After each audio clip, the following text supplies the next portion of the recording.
ಈ ಪ್ರಪಂಚದಲ್ಲಿ ಸ್ವಲ್ಪ ಜನಕ್ಕೆ ಅಷ್ಟೇ ವಿಶ್ವದ ಜೊತೆ ಮಾತನಾಡೋದು ಗೊತ್ತು. ಇವತ್ತಿನ ಈ ವಿಡಿಯೋನ ನೋಡಿದ್ರೆ ಆ ವಿಷಯ ನಿಮಗೂ ಕೂಡ ಗೊತ್ತಾಗುತ್ತೆ.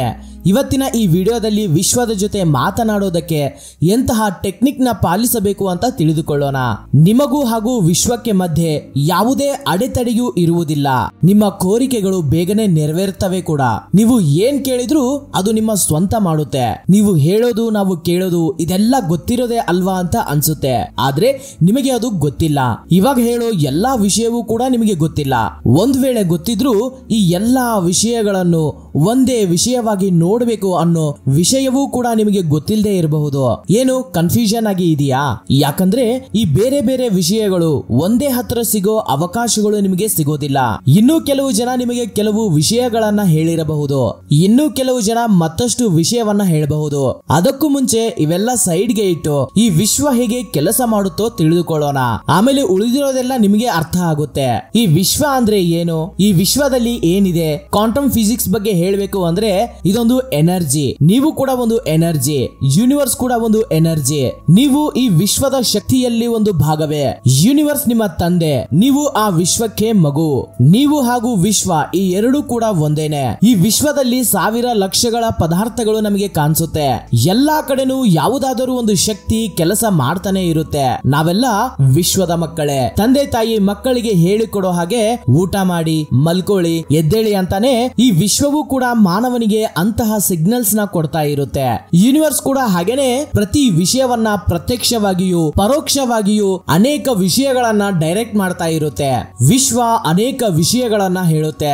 ದೇಶ ವಿದೇಶಗಳಲ್ಲಿ ನೀವು ಮಾಡುತ್ತಿರುವ ಕೆಲಸಗಳಿಂದ, ಸೇವೆಗಳಿಂದ ಆದಾಯಗಳನ್ನ ಸಂಪಾದನೆ ಮಾಡೋ ಉದ್ಯೋಗಿಗಳು ತುಂಬಾ ಸ್ಟ್ರೆಸ್ ಇಂದ ಕೆಲಸ ಮಾಡುವ ಸ್ಥಳಗಳಲ್ಲಿ ವಿಜಯವನ್ನ ಸಾಧಿಸುವಲ್ಲಿ ಹೇಗೆ ದೃಢವಾಗಿ ಇರಬೇಕು.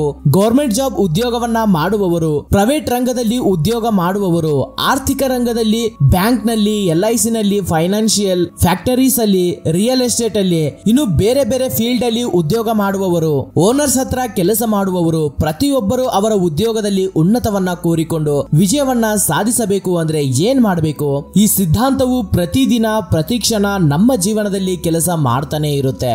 ಉದಾಹರಣೆಗೆ ನಮ್ಮ ಭೂಮಿ ತಿರುಗುತ್ತೆ, ಆದ್ರೆ ನಾವು ಅದನ್ನ ಗಮನಿಸ್ತಿಲ್ಲ. ಅದೇ ವಿಧಾನವಾಗಿ ನಮ್ಮ ಜೀವನದಲ್ಲಿ ಆಕರ್ಷಣೆಯ ಸಿದ್ಧಾಂತ ಪ್ರತಿದಿನ ಪ್ರತಿಕ್ಷಣ ಕೆಲಸ ಮಾಡ್ತಾನೆ ಇರುತ್ತೆ. ನೀವು ಅನುಭವಿಸ್ತಿರೋ ಈ ಜೀವನ ನಾವು ಚಿಕ್ಕೋರಿದ್ದಾಗ ಓದ್ಕೊಳ್ತಿದ್ದಾಗ ಖಂಡಿತವಾಗಿಯೂ ನೀವು ಕೋರಿಕೊಂಡಿದ್ದೇ ಆಗಿರುತ್ತೆ. ನೀವು ಸಂಕಲ್ಪ ಮಾಡಿಕೊಂಡಿರೋದೇ ಆಗಿರುತ್ತೆ. ಪರಿಸ್ಥಿತಿ ಏನೇ ಆದ್ರೂ, ಕಾರಣ ಏನೇ ಇದ್ರೂ ಕೂಡ ಪ್ರಸ್ತುತ ನಾವು ಮಾಡ್ತಿರೋ ಈ ಉದ್ಯೋಗ ನಾವು ಕೋರಿಕೊಂಡಿದ್ದೇ ಆಗಿರುತ್ತೆ. ಈ ಕೆಲಸ ಮಾಡ್ತಾ ಇದೀವಿ ಅಂದ್ರೆ ನಮ್ಮ ಕೋರಿಕೆ ಈ ವಿಶ್ವಕ್ಕೆ ಕೇಳಿದ್ದಕ್ಕೆ ನಮಗೆ ಈ ಉದ್ಯೋಗ ಈ ಕೆಲಸವನ್ನ ಕೊಟ್ಟಿರುತ್ತೆ. ನೀವು ಕೆಲಸ ಮಾಡೋ ಟೈಮ್ ನಲ್ಲಿ ನಿಮಗೆ ಸಮಯ ಇದ್ದಾಗ ಈ ವಿಷಯಗಳನ್ನ ನಾವು ಅಂದುಕೊಳ್ಳಬೇಕು. ಹಾಗೆ ಮಾಡೋದಕ್ಕೆ ನಾವು ಪ್ರಯತ್ನ ಪಡಬೇಕು. ನೀವು ಸ್ಟ್ರೆಸ್ ಅಲ್ಲಿ ಇದ್ದಾಗ ಇವುಗಳನ್ನ ನೆನಪಿಸಿಕೊಳ್ಳಿ. ನೀವು ಖಾಲಿಯಾಗಿ ಇದ್ದಾಗ ಇವುಗಳಲ್ಲಿ ಯಾವುದು ಇಷ್ಟ ಆದ್ರೆ ಅದನ್ನ ನೀವು ಪ್ರಾಕ್ಟೀಸ್ ಮಾಡೋ ಪ್ರಯತ್ನವನ್ನ ಮಾಡಿ. ನಿಮಗೆ ಇಷ್ಟ ಆಗಿದ್ದು ನೀವು ಬರೆದುಕೊಳ್ಳಿ. ಆ ಬರೆದಿದ್ದನ್ನ ನೆನಪು ಮಾಡಿಕೊಳ್ತಾನೆ ನಿಮ್ಮ ಫೇಸ್ ನಲ್ಲಿ ಒಂದು ಸಣ್ಣ ನಗು ಅನ್ನೋದು ಬರಬೇಕು. ನನ್ನ ಜೀವನದಲ್ಲಿ ಎಲ್ಲ ಒಳ್ಳೇದೇ ಆಗುತ್ತೆ ಅಂತ ಯಾವುದೇ ಕೆಲಸ ಆಗ್ಲಿ ಶುರು ಮಾಡಬೇಕು. ಈ ವಿಶ್ವಕ್ಕೆ ಕೃತಜ್ಞತೆಗಳು. ಈ ದಿನ ಖುಷಿಯಾಗಿ ಶುರುವಾಗಿದ್ದಕ್ಕೆ ಈ ವಿಶ್ವಕ್ಕೆ ಕೃತಜ್ಞತೆಯನ್ನ ಹೇಳಬೇಕು. ನಾನು ಉತ್ತಮವಾಗಿ ಜೀವಿಸೋದಕ್ಕೆ ಮತ್ತೊಂದು ಅದ್ಭುತವಾದ ದಿನವನ್ನ ನನಗೆ ಕೊಟ್ಟಿದ್ದಕ್ಕೆ ಈ ಯೂನಿವರ್ಸ್ಗೆ ಥ್ಯಾಂಕ್ಸ್ ಹೇಳ್ಬೇಕು. ಈ ವಿಶ್ವಕ್ಕೆ ಕೃತಜ್ಞತೆ ಹೇಳ್ಬೇಕು. ಈ ದಿನವನ್ನು ಸಕ್ರಮವಾಗಿ ಸದ್ವಿನಿಯೋಗವಾಗಿ ಮಾಡಿಕೊಂಡು ಅದ್ಭುತವಾದ ಜೀವನವನ್ನ ಕೊಟ್ಟಿರೋದಕ್ಕೆ ವಿಶ್ವಕ್ಕೆ ಕೃತಜ್ಞತೆಯನ್ನ ತೋರಿಸಬೇಕು. ಈ ಮಧ್ಯಕಾಲದಲ್ಲಿ ನೀವೇನಾದ್ರೂ ಗಮನಿಸಿದ್ರೆ ವಿಶ್ವ ಅನ್ನೋ ಪದ ಪ್ರತಿಯೊಬ್ಬರಿಗೂ ಅಭ್ಯಾಸವಾಗಿದೆ. ಹೇಗೆ ಕಮ್ಯುನಿಕೇಟ್ ಮಾಡಬೇಕು ಅನ್ನೋ ಡೌಟ್ಸ್ ಕೂಡ ತುಂಬಾ ಜನರಲ್ಲಿ ಇದೆ. ಇವತ್ತು ನಾವು ಏನ್ ಮಾಡಬೇಕು ಅಂತ ಅಂದುಕೊಳ್ತಿದೀವೋ, ಏನ್ ಮಾಡ್ತಿದೀವೋ ಅವೆಲ್ಲವೂ ಕೂಡ ನಾವು ಮಾಡ್ತಿರೋ ಗತಕಾಲದಲ್ಲಿ ಬಂದಿರೋದೆ.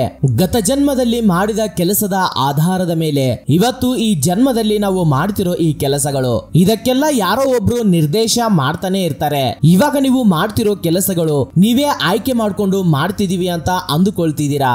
ಆದ್ರೆ ಇದೆಲ್ಲ ವಿಶ್ವದ ಪ್ರಕಾರವಾಗಿನೇ ನಡೀತಾ ಇರುತ್ತೆ. ಇವಾಗ ವಿಶ್ವದ ಜೊತೆ ಮಾತನಾಡೋದಕ್ಕೆ ಕೆಲವು ಸೂತ್ರಗಳನ್ನ ತಿಳಿದುಕೊಳ್ಳೋಣ.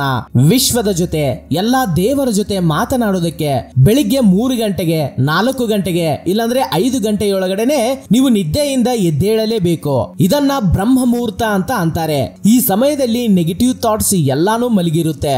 ರಾತ್ರಿ ಎಷ್ಟೇ ಜಗಳ ಕಿತ್ತಾಟ ಆದ್ರೂ ಕೂಡ ಬೆಳಿಗ್ಗೆಗೆಲ್ಲ ಅವೆಲ್ಲ ಕ್ಲಿಯರ್ ಆಗುತ್ತೆ.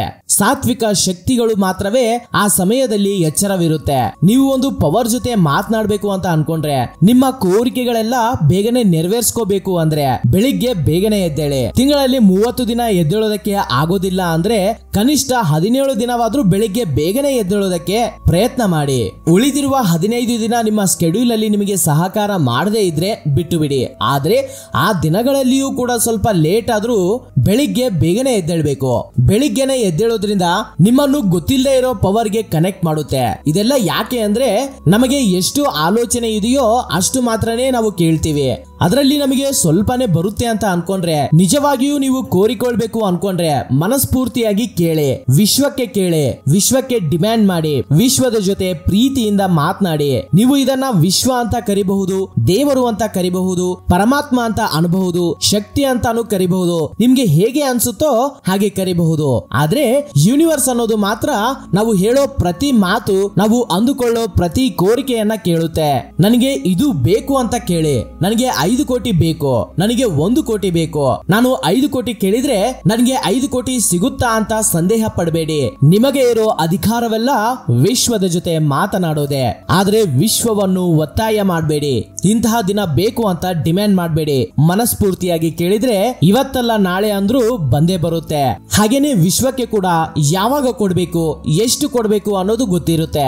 ನೀವು ಏನ್ ಮಾಡ್ಬೇಕು ಅಂತ ಅನ್ಕೊಂಡಿದ್ದೀರಾ, ಏನ್ ಬೇಕು ಅಂತ ಅಂದುಕೊಳ್ತಿದ್ದೀರಾ, ನಿರಂತರವಾಗಿ ಆಲೋಚನೆ ಮಾಡಿ. ಅದನ್ನೇ ವಿಶ್ವಕ್ಕೆ ಕೇಳಿ. ನನಗೆ ಇದು ಬೇಕು ಅದು ಬೇಕು ಅಂತ ನಮ್ಮ ಪೇರೆಂಟ್ಸ್ ನ ಹೇಗೆ ಕೇಳ್ತೀವಿಯೋ, ಈ ಯೂನಿವರ್ಸ್ ನ ಕೂಡ ಹಾಗೇನೆ ಕೇಳಿ. ಬರೆದು ಆ ವಿಷಯವನ್ನ ಹೇಳಬೇಕು ಅನ್ಕೊಂಡ್ರೆ ಹಾಗೇನೆ ಬರೆದು ಹೇಳಿ. ಮಾತಿನ ರೂಪದಲ್ಲಾದ್ರೂ ಹೇಳಿಕೊಳ್ಳಿ.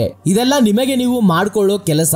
ಹಾಗೆ ಮಾತಿನ ರೂಪದಲ್ಲೇ ಹೇಳಿ ನಮಸ್ಕರಿಸಿ, ಪೂಜೆ ರೂಪದಲ್ಲಿ ಹೇಳಬೇಕು ಅಂದ್ರೂ ಹಾಗೆ ಕೂಡ ಮಾಡಬಹುದು. ನೆರವೇರಿಸುತ್ತಿದೆ ಅಂತಾನೆ ಅಂದುಕೊಳ್ಳಿ. ಪ್ರೀತಿಯಿಂದ ಕೇಳಿ, ನಗುತ್ತಾ ಕೇಳಿ. ವಿಶ್ವದ ಮೇಲೆ ಅನುಮಾನ ಪಡಬೇಡಿ. ಯಾಕಂದ್ರೆ ಈ ವಿಶ್ವ ನಮ್ಮನ್ನ ನಡೆಸೋ ಒಂದು ದೊಡ್ಡ ಪವರ್. ವಿಶ್ವದ ಮೇಲೆ ಯಾವಾಗಲೂ ನಂಬಿಕೆಯನ್ನ ಇಡಿ. ಯಾವ ದುಃಖವೂ ಕೂಡ ನಿಮ್ಮ ಹತ್ರ ಬರೋದಿಲ್ಲ. ಇಲ್ಲಿ ಒಂದು ಚಿಕ್ಕ ಉದಾಹರಣೆಯನ್ನ ಕೊಡ್ತೀನಿ. ಸ್ವತಂತ್ರ ಸಮರ ಯೋಧ ಭಗತ್ ಸಿಂಗ್ ಎಷ್ಟೋ ಕಷ್ಟಗಳನ್ನ ಎದುರಿಸಿದ್ರು. ನಮಗೆ ಗೊತ್ತು, ಸ್ವತಂತ್ರಕ್ಕೂ ಮುಂಚೆನೆ ಅವರು ಅವರ ಪ್ರಾಣವನ್ನ ಬಿಟ್ರು. ಆದ್ರೂ ಅವರ ಮರಣದ ನಂತರವಾದ್ರೂ ಸ್ವತಂತ್ರ ಬರುತ್ತೆ ಅಂತ ಗಟ್ಟಿಯಾಗಿ ನಂಬಿದ್ರು. ಅವರ ಪ್ರಾಣ ಸ್ವತಂತ್ರಕ್ಕೆ ಖಂಡಿತವಾಗಿಯೂ ಆಧಾರವಾಗುತ್ತೆ ಅಂತ ಅನ್ಕೊಂಡ್ರು. ಅದು ಹಾಗೇನೆ ಆಯ್ತು. ಇದೆಲ್ಲದಕ್ಕೂ ಕಾರಣ ಅವರ ವಿಶ್ವಾಸ ಹಾಗೂ ಅವರ ನಂಬಿಕೆ. ಏನೇ ಸಾಧಿಸಬೇಕು ಅಂದ್ರೂ ಕೂಡ ಅದಕ್ಕೆ ಬಲವಾದ ನಂಬಿಕೆ ಇರಬೇಕು, ಒಂದು ದೊಡ್ಡ ಊಹೆ ಇರಬೇಕು. ಅದಕ್ಕೇನೆ ಒಂದು ಸಾರಿ ಆ ವಿಶ್ವದಲ್ಲಿ ಇರೋ ಪವರ್ ಜೊತೆ ಕನೆಕ್ಟ್ ಆಗಿರೋದಕ್ಕೆ ಟ್ರೈ ಮಾಡಿ. ನೀವು ಏನ್ ಆಗ್ಬೇಕು ಅಂತ ಅಂದುಕೊಳ್ತಿದ್ರೋ, ಏನ್ ಸಾಧಿಸಬೇಕು ಅಂತ ಅಂದುಕೊಳ್ತಿದಿರೋ, ಇದೆಲ್ಲವೂ ಕೂಡ ಒಂದು ಸಾರಿ ಕಣ್ಣು ಮುಚ್ಚಿ ಆ ವಿಶ್ವಕ್ಕೆ ತಿಳಿಸಿ. ಇದೆಲ್ಲವನ್ನು ಕೇಳೋದಕ್ಕೆ ಸ್ವಲ್ಪ ಕಷ್ಟ ಅನಿಸಬಹುದು, ಚೈಲ್ಡಿಶ್ ಆಗಿ ಅನಿಸಬಹುದು, ಹುಚ್ಚುತನ ಅಂತಾನೂ ಅನಿಸಬಹುದು. ಆದ್ರೆ ನೀವು ಏನ್ ಪವರ್ ಇದೆ ಅಂತ ನಂಬುತ್ತೀರೋ ಅದು ನಿಮ್ಮ ಮನಸ್ಸಿನಲ್ಲಿ, ನಿಮ್ಮ ನಂಬಿಕೆಯಲ್ಲಿ ಇರೋ ಪ್ರತಿ ಮಾತನ್ನ ಕೇಳ್ತಾ ಇರುತ್ತೆ. ಹಾಗೇನೆ ಪಾಸಿಟಿವ್ ಆಗಿ, ಪ್ರಶಾಂತವಾಗಿ ನಾನು ಅಂದುಕೊಂಡಿದ್ದು ಹಾಗೆ ಆಗುತ್ತೆ ಅಂತ ನಂಬಿ ಅದು ಖಂಡಿತವಾಗಿಯೂ ನೆರವೇರುತ್ತೆ. ನೀವು ಸಕ್ಸಸ್ ಆಗೇ ಆಗ್ತೀರಾ. Thank you for watching this video. Jai Hind.